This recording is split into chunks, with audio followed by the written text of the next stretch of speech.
यार ये एक पर्टिकुलर चीज़ है जो ऐसा नहीं है कि लॉकडाउन से पहले हम लोग नहीं करते थे, लेकिन लॉकडाउन जब से स्टार्ट हुआ है ना, हम लोग ये कुछ ज़्यादा ही करने लग गए, and that is binge watch, जहां हम अपने आप से कहते हैं कि यार टाइम की कमी नहीं है। इश्क 104.8 FM पर मैं हूँ आपके साथ रोहित वर्गीस। Good morning. एक टाइम पे होता था जब हम लोग जब कोई सीरीज़ देखना शुरू करते तो एक एपिसोड के बाद रुक जाते थे, या टीवी पे देख रहे हैं तो अगले हफ्ते एक दूसरा एपिसोड देखने को मिलता था। लेकिन अभी हम लोग एक एपिसोड के बाद नहीं, कम से कम एक सीजन के बाद रुकते हैं जब हम लोग बिंज वॉच करते हैं। लेकिन ये बिंज वॉच कितना बुरा हो सकता है, या is it really that bad, ये जानने के लिए आज भी मेरे साथ हैं हवोवी। इश्क 104.8 FM पर हर दिन मंडे टू फ्राइडे 8:30 बजे हवोवी जुड़ती है। She is a Mumbai based psychotherapist और हम लोग मेंटल हेल्थ के बारे में बात करते हैं। तो हवोवी, आज मैं आपसे ये जानना चाहता हूँ बिंज वॉचिंग के बारे में। अगर बिंज वॉच करके मुझे इतना आनंद मिलता है, मुझे इतनी खुशी मिलती है, if I feel good, is it really bad for me? So good morning Rohit, and good morning to all our listeners. Rohit, आपने जो सवाल अभी पूछा कि binge watching why is it bad, actually यही सवाल मुझसे कई सारे मेरे क्लाइंट्स भी मुझसे पूछते हैं कि after a hard day's work, भाई अगर हम बैठकर टीवी देख रहे हैं और we are seeing a show back to back episodes, उसमें बुरा ही क्या है? बुरा ये है कि रिसर्च से हमें पता चल रहा है कि बिंज वॉचिंग धीरे धीरे हमारे लाइफ का एक एडिक्शन बन रहा है। एंड कोई भी एडिक्शन हमारे ब्रेन के केमिकल से जुड़ा होता है। सो हमारे ब्रेन में सर्टेन केमिकल्स हैं which are responsible for our happiness. जैसे एक केमिकल है जो है dopamine, and that is responsible for us to feel excited, and हमारी वेलबींग एंड हैप्पीनेस के लिए वो रिस्पॉन्सिबल है। अभी जब डोपामिन की मात्रा कम हो जाती है हमारे ब्रेन में, तो हम कुछ चीज़ें ढूंढते हैं हमारे आसपास ताकि इसका लेवल बढ़ जाए। एंड सबसे इजी होता है जब हम कोई टीवी शो ऑन करके उस कैरेक्टर के लाइफ में घुस जाते हैं। TV show is exciting.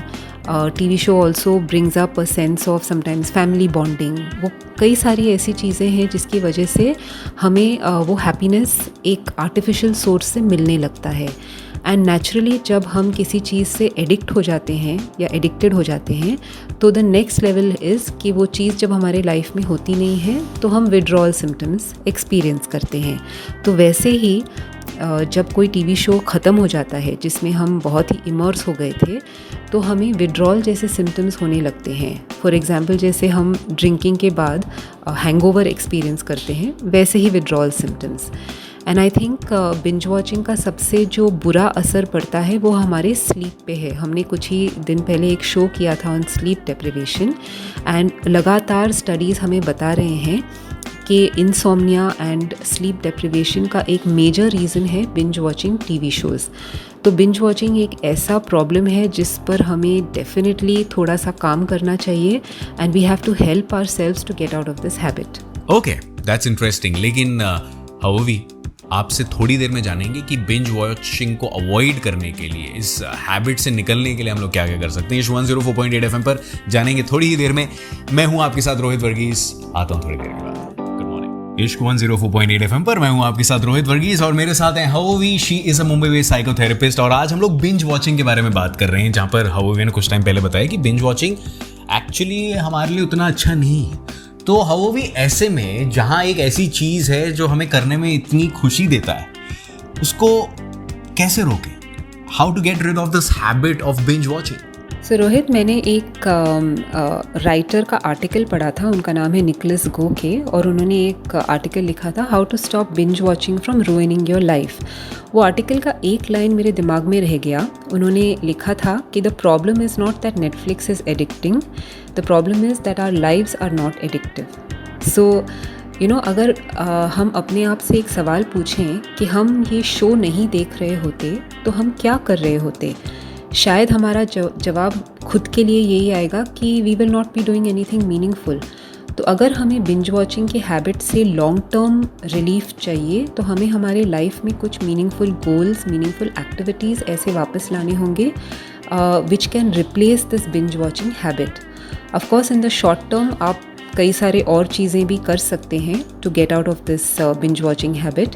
पहले तो आप आपके डिवाइसेस पे कुछ गेट कीपर ऐप्स इंस्टॉल कर सकते हैं, जैसे फ्रीडम है, स्टे फोकस्ड है, जो आपको एक सिग्नल देगा कि एक टाइम के बाद आपको आपके डिवाइस को बंद करना है। दूसरी चीज़ जो आप कर सकते हैं इमीडिएटली, वो है आप शो को मिडवे ही स्टॉप कर लीजिए। हर शो के एंड में एक क्लिफ हैंगर होता है, मतलब आपको लटका देते हैं एक सस्पेंसफुल मोमेंट पे, ताकि आप दूसरा एपिसोड देख सकें। तो टू अवॉइड दैट आप शो का सिर्फ फर्स्ट 20 मिनट्स देखिए, ताकि वो क्लिफ हैंगर तक आप पहुँचे ही नहीं। कुछ और चीज़ें जो आप कर सकते हैं वो है रिकग्नाइजिंग के जब आप शो थोड़े पार्ट्स में देखते हैं रादर देन एक लॉन्ग स्ट्रेच में, तो उसका एन्जॉयमेंट आपको ज़्यादा मिलता है, बिकॉज आप एंग्रॉस हो जाते हैं रादर देन गेटिंग बोर्ड।